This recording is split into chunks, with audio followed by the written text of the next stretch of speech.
You hatch inside your mother, fully formed and already moving before you ever touch the ocean. A short while later, she releases you and 9 others into the deep. And the moment you're out, you begin to drift apart, each of you floating in your own direction. Once the last one is gone, your mother turns and leaves without even pausing or looking back to see if you're all okay. The water is close to freezing, but your body stays warm. You're not built like other fish. There are chemicals in your skin that stop the cold from breaking you down. You move slowly through the dark. Your body isn't built for speed, and there's nothing around that pushes you to go faster. You're in no danger, but you're not safe either. You exist somewhere in between, and that's where you'll stay. For a long time, nothing around you moves. You hold your place in the water, and the world around you acts like you're not even there. Your siblings are no longer in sight, and even though you remember their shapes beside you, there's no instinct that tells you to follow. Eventually, something larger drifts overhead, and without thinking, you stop moving. It doesn't turn or react, and soon it disappears into the dark like it was never there. You wait a little longer, just to be sure nothing else is coming. Then you start moving again. Not toward anything, just away from where you were. You haven't eaten yet, but down here, something always dies eventually. You're a few weeks old now, drifting lower into the water until the surface is far above you and the light no longer reaches. You stay around 500 meters deep, where almost nothing moves quickly and almost nothing wastes energy. Your body temperature is close to freezing, and your metabolism is slower than almost any other predator on the planet. You don't burn fuel quickly. You don't need constant meals. You can go months without eating if you have to, and nothing inside you will panic. Eventually, you find something, a small fish, already dead, drifting downward through the water in a slow spiral. It's soft, and too old for anything living near the surface to bother with anymore. You move toward it, jaws slightly open, ready to bite. Then you feel it, a low movement beside you. It's another shark, smaller than you, but not by much. It's one of your siblings, though you don't recognize it. You drift slightly closer, and so do they. The fish spins between you both, and you match angles, silently shadowing each other. Then you both lunge. Your heads clash mid-water, not hard enough to injure, but enough to knock each other off course. The fish spins away, carried by the current, and by the time you recover, it's already disappeared into the dark. The other shark drifts back into the murk without hesitation. So do you. Down here, this is how it works. Nothing stays alive for long, and not everything dead gets eaten. You haven't seen anything bigger than you yet, but eventually, something will show up that wants the same meal. You're a couple of months old now, and something has changed. Small crustaceans have attached themselves to your eyes, latching on tightly and refusing to let go. They don't kill you, but they've blocked your vision almost completely. The longer they stay, the worse it gets, and eventually, you go blind. But that doesn't matter. You don't need your eyes to find food. You've never relied on movement or light to track anything down. Your sense of smell is enough to pull you across the seafloor, and your skin picks up faint electrical signals from nearby animals when they come close. Then one day, while you're swimming next to the seafloor looking for food, something shifts. A strange vibration moves through the water. You turn toward it, not because you're hunting, but because it doesn't match anything you've sensed before. It doesn't glide like a fish, and it doesn't stalk like a predator. It's metal. At first, it drifts slowly past. You stay still, tracking the buzz as it fades into the distance. Then it turns. The water around you begins to move. Not like a current. It's more focused and more directed. It's following you.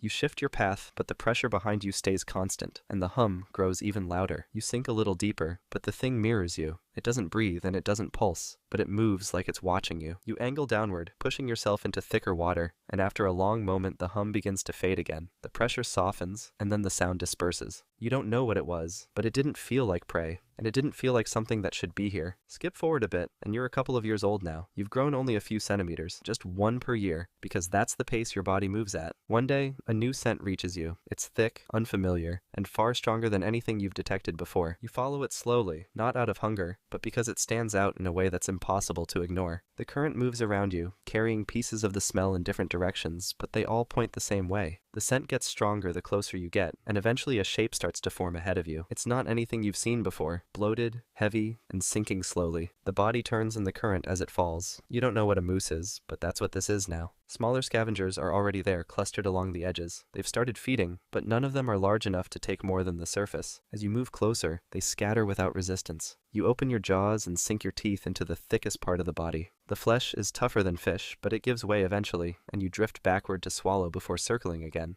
Then, something wraps around your tail. It's fast, and it moves without warning. A sharp pain follows as something digs into your flesh. Not a bite, but a stab. You twist violently and the grip loosens. You catch a glimpse of it as it retreats. It's a shape with arms and no bones, a flash of long tentacles, and a dark, waiting eye. It's a squid. It doesn't chase you. It curls back around the carcass and disappears behind the body. You back away slowly, keeping the wound on your side away from the current. You don't fight back. You sink lower into the dark and keep moving. You don't know what else might fall from the surface, but next time you will make sure that no one steals it from you. You're 50 years old now. You've grown half a meter since birth, and your body has thickened with time. A strong scent drifts through the water, and you follow it down. It gets heavier with every meter, until eventually the source comes into view. It's a sperm whale, lying on the seafloor with its mouth slightly open. You watch it for a while, slowly circling around it. It doesn't move, so you approach from below, keeping your pace steady. The body is large enough to feed you for days, and there's no sign that anything else has touched it yet. You reach the lower side of the belly and bite down. The skin resists at first, but tears when your teeth lock and twist. You pull free a chunk of soft flesh and drift back to swallow, already turning to take another. Then the body moves. The tail lifts slightly and drops again, while a faint contraction moves through the muscles beneath the skin. The mouth closes slowly, and its eyes open. It's not dead, it was just sleeping.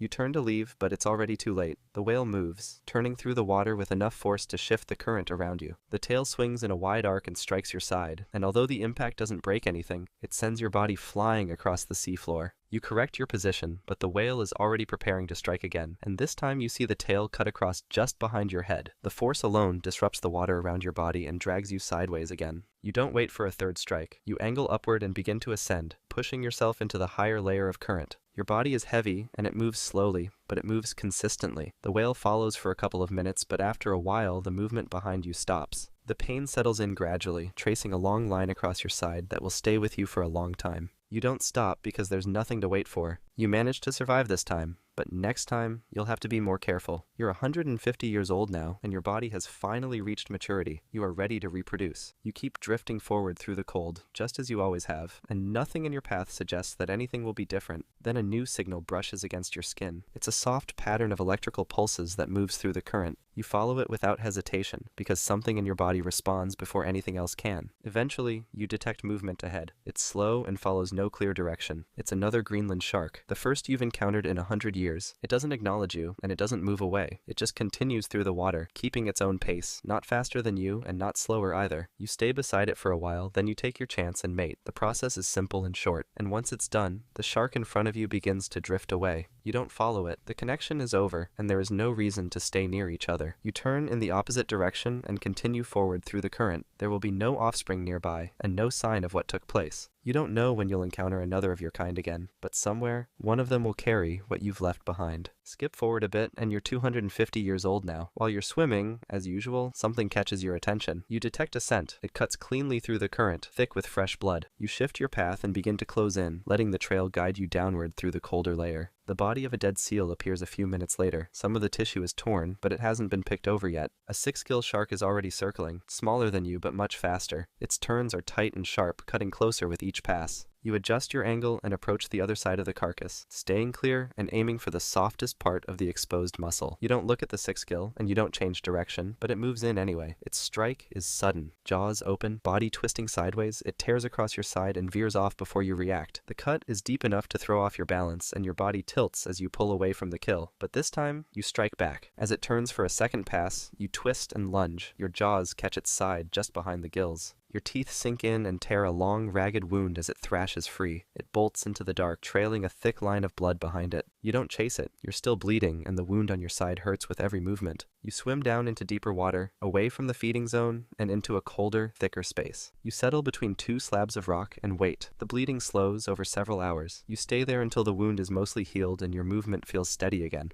When you leave, you don't return to the kill. This wound will close, but the next one could go deeper. You're 400 years old now, and the water feels the same as it always has. You follow a familiar current along the seafloor, keeping steady as the flow begins to shift slightly. Something ahead is moving fast enough to disturb the pattern, but not enough to trigger alarm. You change your path slightly and continue forward. Then the pressure changes. The first strike hits from below and lifts your body just enough to tilt you sideways. Before you adjust, a second impact spins you over and leaves you inverted. You try to correct your position, but the response never comes. The orientation disables your movement, and the water begins pulling at you from every side. Another hit drives into your side, followed by a deep bite that opens your underside. You try to move again, but nothing happens. More bodies close in from different angles. Their movements are faster than anything you've encountered before. One takes your pectoral fin, another clamps across your jaw and pulls. Your skin splits, blood spreads through the water, but your body no longer reacts. You don't struggle, just slowly progress towards stillness. The killer whales leave as quickly as they arrived. They take what they need and leave the rest to sink. After 4 centuries of motion, feeding, and quiet survival, your body stops where the current drops it.